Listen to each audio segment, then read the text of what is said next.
Hello bachcho, let's see this question. This question says an ideal gas expands from volume 1 V1 to V2. This may be achieved by any of three processes such as isobaric, isothermal, adiabatic.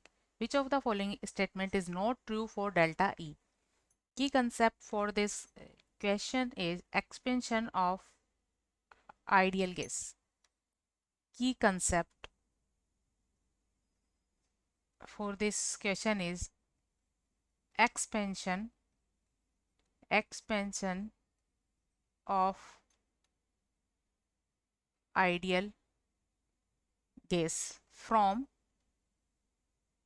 V1 to V2।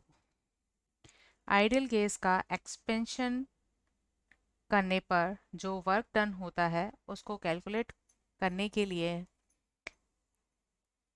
अगर हम P versus V curve draw करें, P versus V curve y axis पर ले रहे हैं P और x axis पर ले रहे हैं वॉल्यूम। P मीन्स यहाँ प्रेशर है। इनिशियल वॉल्यूम यहाँ V1 है और फाइनल वॉल्यूम V2 है। सो डिफरेंट प्रोसेसेस जैसा कि क्वेश्चन में गिवन है के लिए एक्सपेंशन करने पर फर्स्ट है आइसोबेरिक। आइसोबेरिक आइसोबेरिक प्रोसेस ये होता है at constant pressure. This is at constant pressure.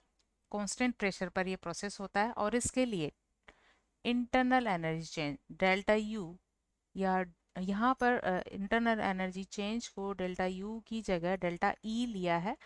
So internal energy change delta E is equal होता है heat transferred Q plus work by the system और ऑन द सिस्टम।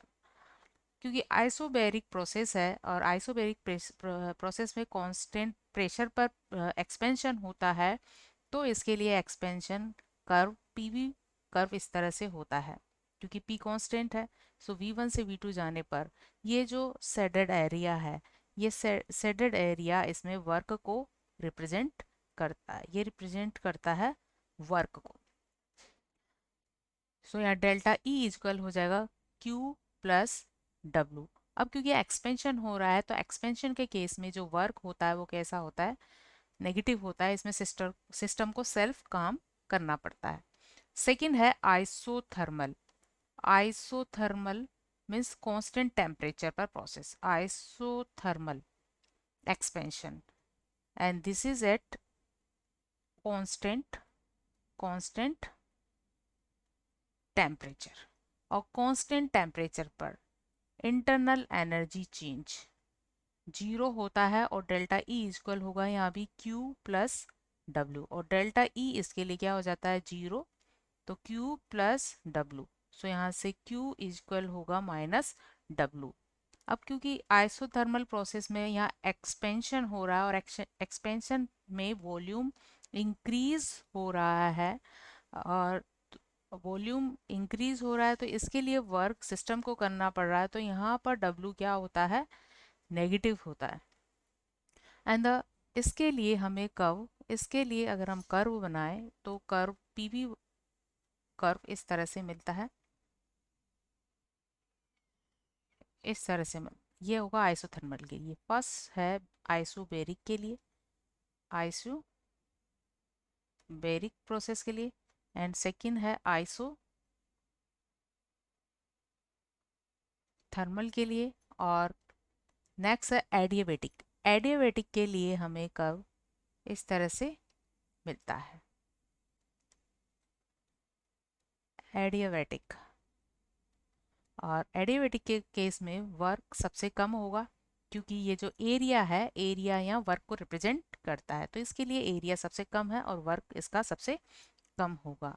तो third case adiabatic expansion, adiabatic expansion.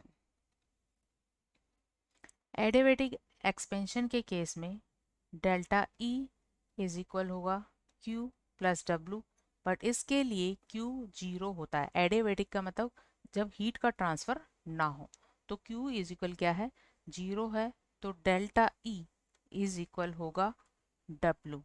Delta E is equal for the adiabatic process क्या होगा W, और W क्योंकि expansion के लिए वर्क क्या होता है ऑलवेज नेगेटिव होता है, तो यहाँ डेल्टा E वैल्यू भी क्या होगी नेगेटिव होगी। तो एडियाबेटिक प्रोसेस के लिए डेल्टा E क्या है, ये है नेगेटिव, और आइसोथर्मल प्रोसेस के लिए डेल्टा E क्या है 0। और आइसोबैरिक प्रोसेस के लिए बेरिक प्रोसेस के लिए डेल्टा E की वैल्यू होगी पॉजिटिव, क्योंकि यहाँ डेल्टा E इज इक्वल है Q प्लस W। हालांकि यहाँ W नेगेटिव है बट यहाँ साथ में Q भी हीट ट्रांसफर भी यहाँ प्रेजेंट है, तो डेल्टा E वैल्यू इसके लिए पॉजिटिव होती है। सो आइसोबैरिक प्रोसेस के लिए डेल्टा E वैल्यू क्या है पॉजिटिव है, ज़्यादा है। So the incorrect note statement related to delta E is first, delta E is the least in adiabatic expansion. Delta E is the least in the adiabatic expansion is a true statement. Delta E is the greatest in adiabatic expansion